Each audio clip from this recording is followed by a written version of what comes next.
উত্তর আমাদেরকে মেলাতেই হবে।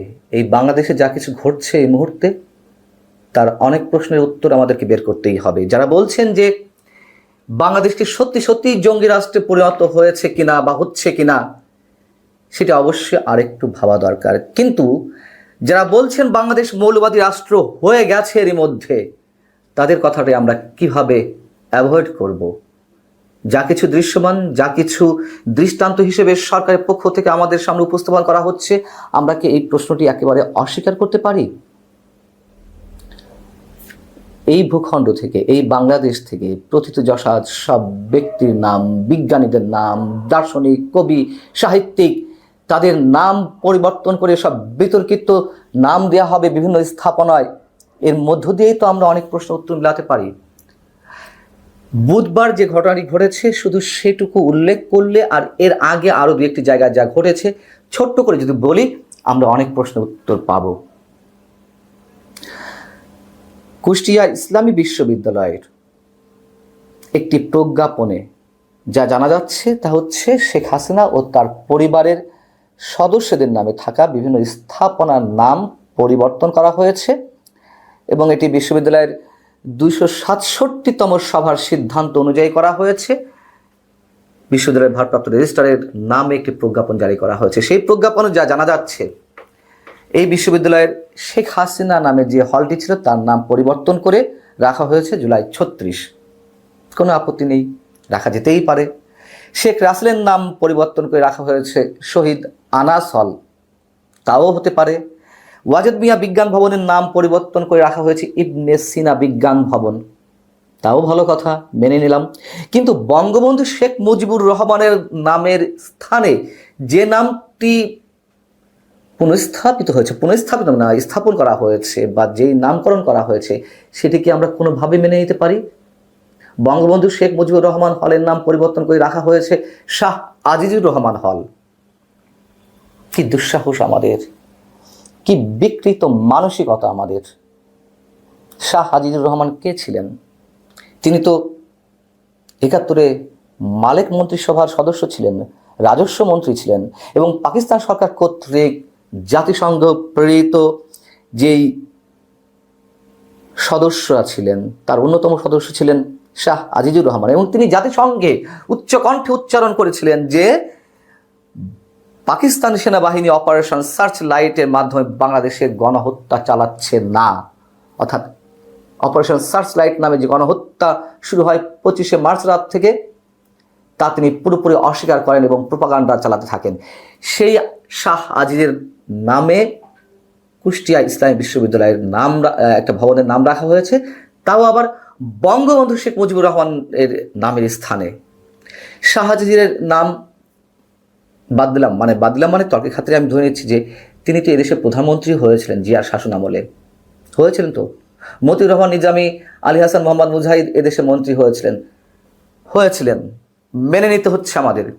কিন্তু এটা তো হয়নি যে কতটা ভয়ঙ্কর মানসিকতা থেকে, দ্রবিসন্ধি থেকে বঙ্গবন্ধুর নামের স্থলে শাহ আজিজের নাম স্থাপন করা হয়। কি চাইছে এখন যারা এই রাষ্ট্রের নিয়ন্ত্রক, তারা কি করতে চাইছে? এবং আরও কয়েকটি ভয়ঙ্কর উদাহরণ দিই। গত কিছুদিন আগে খুলনা বিশ্ববিদ্যালয়ের বিভিন্ন হলের বা বিভিন্ন প্রশাসনিক ভবনের নাম এভাবে পরিবর্তন করা হয়েছে। সেখানেও বঙ্গবন্ধু শেখ মুজিবুর রহমান হলের নাম বীরশ্রেষ্ঠ রুহুল আমিন হল রাখা হয়েছে। আচ্ছা, রাখেন, ভালো কথা। সত্যেন বসু একাডেমিক ভবনের নাম পরিবর্তন করে রাখা হয়েছে একাডেমিক ভবন। জগদীশ চন্দ্র বসু একাডেমিক ভবনের নাম পরিবর্তন করে রাখা হয়েছে একাডেমিক ভবন 2। কারা ছিলেন এনারা? যে মানুষগুলো এই কাজগুলো করছেন তারা কি ঘুণাক্ষরে তাদের সম্বন্ধে জানেন, নাকি জেনে শুনেও ইচ্ছাকৃতভাবে এই দেশকে বিজ্ঞান শূন্যভাবে, বিজ্ঞান মনস্কতার বাইরে যাতে একটি মৌলবাদী গোষ্ঠী, জঙ্গি গোষ্ঠী তৈরি হতে পারে, তার একটি প্রাণান্তকর চেষ্টা চলছে। কবি জীবনানন্দ দাশের নামও পরিবর্তন করা হয়েছে। এবং জগদীশ চন্দ্র বসু কে ছিলেন? তিনি তো এই ভারত উপমহাদেশের সর্বপ্রথম ব্যবহারিক এবং গবেষণাধর্মী বিজ্ঞান চর্চার কাজটি শুরু করেছিলেন। সত্যেন বসু কে ছিলেন? সত্যেন বসু হতে পারেন কলকাতায় তার জন্ম, কিন্তু তার কর্মজীবনের সম্পূর্ণটা কেড়েছে এই বাংলাদেশের ঢাকা বিশ্ববিদ্যালয় থেকে শুরু করে কুমিল্লা, ভিক্টোরিয়া কলেজ এবং কোয়ান্টাম পরিসংখ্যানের ভিত্তি রচনা করেছিলেন এই বিজ্ঞানী। আমরা কি তার ওজনটা বুঝতে পারি?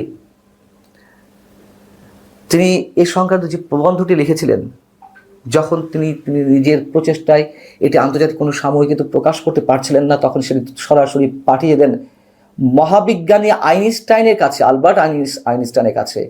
আইনস্টাইন সেটি তিনি নিজে জার্মান ভাষায় অনুবাদ করে বিশ্ববিখ্যাত বিজ্ঞান সাময়িকীতে তিনি প্রকাশ করেছিলেন। জগদীশচন্দ্র বসু একাধারে কবি, দার্শনিক, রসায়নবিদ এবং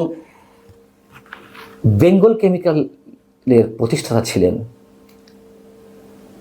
দেশি শিল্পায়নের উদ্যোক্তা ছিলেন। এই মানুষগুলোর নামগন্ধ আমরা রাখবো না?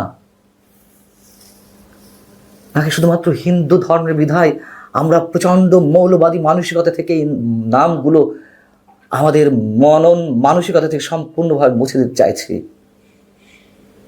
সব কিছুতে একটা সীমা থাকতে হয়। আর মুক্তিযুদ্ধের স্মৃতিচিহ্ন মুছে দেওয়া হচ্ছে। বললাম তো, মুছেন না, বঙ্গবন্ধু পরিবারের সবার নাম মুছে শেষ করে দিন, কোনো আপত্তি নেই। কিন্তু কেন বঙ্গবন্ধু, কেন শহীদ তাজউদ্দিন আহমেদের নাম মুছে ফেলা হচ্ছে? শহীদ তাজউদ্দিন আহমেদের নাম পরিবর্তন করে খুলনা বিশ্ববিদ্যালয়ে সেখানে যে প্রশাসনিক ভবনটি ছিল সেখান থেকে তার নাম তুলে দেওয়া হয়েছে। শহীদ বুদ্ধিজীবী ডাক্তার আলিম চৌধুরীর নামে একটি ভবন ছিল, সেই নামটিও মুছে দেওয়া হয়েছে। কতদূর যাওয়া যাবে এইভাবে? সফল হতে পারবে? যাদের পরামর্শে, যাদের প্রেসক্রিপশনে, যাদের নির্দেশনায় এই কাজগুলো খুব সাহসের সঙ্গে একবারে সরাসরি করা হচ্ছে, আমি বলবো সুকৌশলে সরাসরি করা হচ্ছে, এর পরিণামটা কি তারা কি ভেবে দেখছেন? মানুষ এগুলো মেনে নেবে? সব কিছু তার সীমা থাকে, এবং দেখছি সেই সীমা অতিক্রম করে বঙ্গবন্ধু শেখ মুজিবুর রহমানের নামের স্থানে রাখা হলো শাহ আজিজের নাম। দেখা যাক আরো কতদূর যায় সরকারের অনুগতরা।